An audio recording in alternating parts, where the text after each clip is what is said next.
Hello? This is Dale. Dale, how you doing? This is Sergeant Michaels with the Sheriff's Office.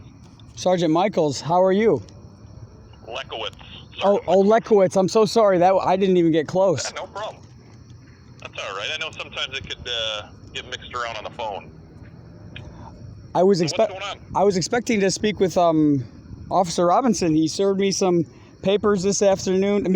Early this morning, and he rather than let me dangle for the next 15 days wondering if the only two souls I love in the whole world, my precious little kitties, instead of letting me worry about them under the hands of this monster who I was trying to get them away from, he said he was going to give me a call to make sure that my aunt, whose house I was given a notice to vacate and refrain from, he was going to let me know that she got back so that she could that they weren't just like abandoned to starve to death in this house.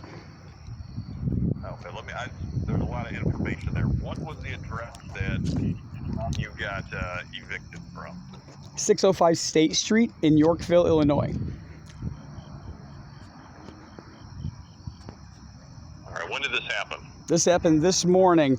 It's been under the most bizarre circumstance. I actually live, and you might be part of the casting that I've passed. This is the Truman Show, and it's been a very bizarre set of circumstances. But long story short, it culminated with my notice to vacate and abstain from the premises, where I stayed for 4 years and was never told to leave prior to you guys sending an entire squad, like the entire Yorkville squad, on Monday to drag me to the ER, and then they discharged me almost immediately. And then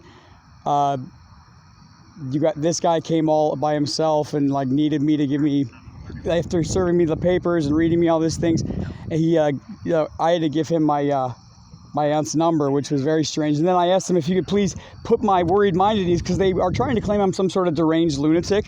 Nothing could be further from the case, but I do love my little kitties. In fact, they're the only things in this world that haven't been emotionally desecrated for me, and they were just going to let me linger while this person who broke her little paw to piss me off has now possession of them, and I can only be more appropriate for the surroundings that they end up starving to death, and I'm even more emotionally traumatized. All right. Well, a couple things here. We don't have an Officer Robinson that works here. In the Kendall County Sheriff's? Correct. I mean, he is a big African American man, Robinson. Big black guy came. Maybe? Pearson. I'm sure you are right. I'm so sorry. Now I feel like an absolute moron having lectured you for 10 minutes. It's frustrating though. Like I asked this guy, this guy said he would do me that favor to put my very stressed mind at ease. They say I'm deranged. So and this guy, a different officer was flattering me and saying, you're known, you got a 200, your IQ's over 200, and all that mental activity, and then you just strain it with this emotional pain. It's just very cruel, very cruel. Well, I wouldn't say it's cruel, because keep in mind you don't know what Deputy Pearson was doing today.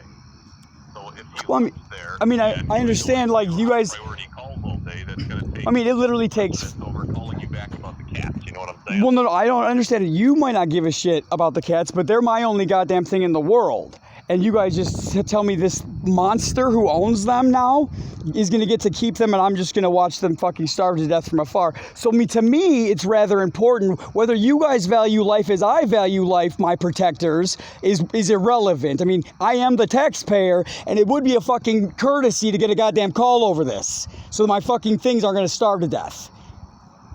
5 fucking minutes wouldn't be a goddamn hassle for anybody. Well, like I said, I don't know what his... Well, no, but you did just give this fucking guy's excuse for him, so thank you, Officer Ludkowitz, whatever the fuck your name is. All right, well, listen, if you're going to talk to me like that, I'm just going to end this conversation. I can't believe you are talking to me like this. And be berated by you over the phone. Okay, I apologize. I can't believe. What if I'm sure you might have kids. What if one of your kids is just now with this monster who you feared them being along with in the first place, and you're telling me? Yes, sir. Would you please? Give you an opportunity to answer before I hang the phone up, bud. Oh, jeez. Okay. Are you going to calm down? Sir, I am absolutely calm. Okay, you are not absolutely calm. All right, are we going to argue about it now? Because I'm absolutely calm. Do you want to go on with the conversation? Or are we going to be adults? Or are we going to? I would love Are you going to put me in the corner? You're going to put me on the. You're going to put me in the stool in the corner, right? Okay. When you can. Are you? Why don't you just answer me? Is my cats okay or not? I don't know. I don't know anything about it, and I'm trying to get information from you. But you keep sitting here and calling me names. I have not called you a name whatsoever, sir. I have not called you a name whatsoever. Okay. We are both recording this. Tell me this. We are both recording this. I asked you 3 times. Mr. Pearson, Officer Pearson. It happened at like 8 in the morning. Officer Pearson. It could not have gone more cordially. The guy was, he was polite, but he did promise me once I gave him the number that he would be holding me at some point instead of letting some. What is claimed some deranged lunatic then stew over the emotional turmoil of this monsteronious cat. I'm sorry that I'm pouring it out on you like this, officer, but I feel like we are both men. Like if you can't handle rough words, you are a police officer and you're gonna be mad about my gruff words. I mean, I'm not. This is absurd. You're off track again. This is okay, anyways. But Officer Pearson was there. Officer Pearson was there. Your problem. Officer Pearson. Not helping me do that. Officer Pearson was there at like 8 in the morning, and I left very shortly after he allowed me to get a bag of some clothes, and then I was out of there at like 8 in the morning. So that whole thing went well, right? You're Yes. just upset that you didn't get a call back. Absolutely. I don't even remember your name, and I hope you will forgive me for this tone. I sincerely do, but I mean, it is all because I wish I would have just got a call. What is your name, sir? My name is Dale Paul, Paull. What's your date of birth? 11/16 of 1987. My social security number is 333-808622. Dale Paul. Do you have a middle name? William. Okay. And who else lives at that residence now who's supposed to be taking care of these cats? My I aunt. need to know who I need to talk to. My aunt Johanna Byram. Her phone number is 630-636-8462. 8462. Yes. What was her name? Johanna Byram. The same woman that bent the cat's wrist because she didn't like me making videos about AT&T.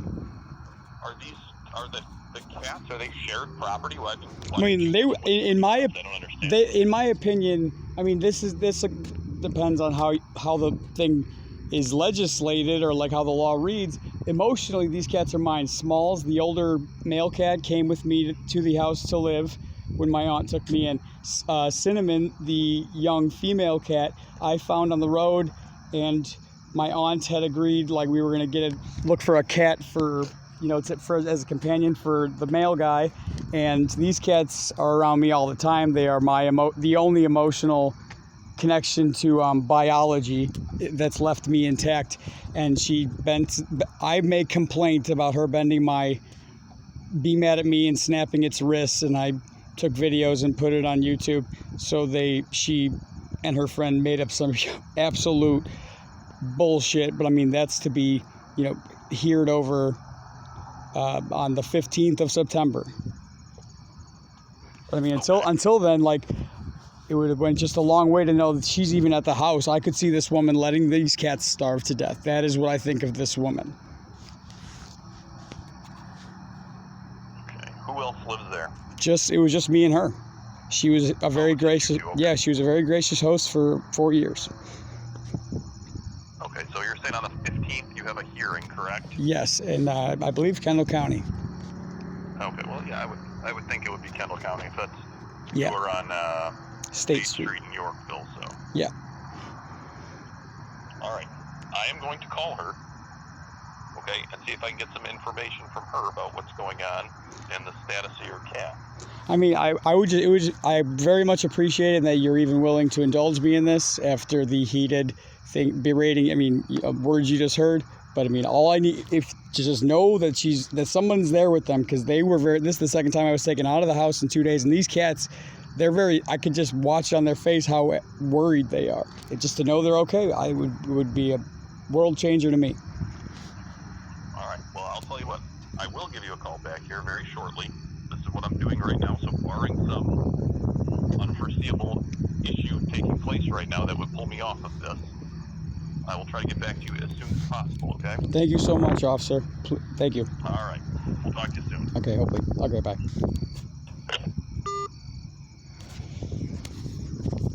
Oh, this world sucks. This is 8:59 p.m. now. Wednesday, September 1st, 2021. These things are these monsters, not this guy's alright, but these monsters have just been very cruel.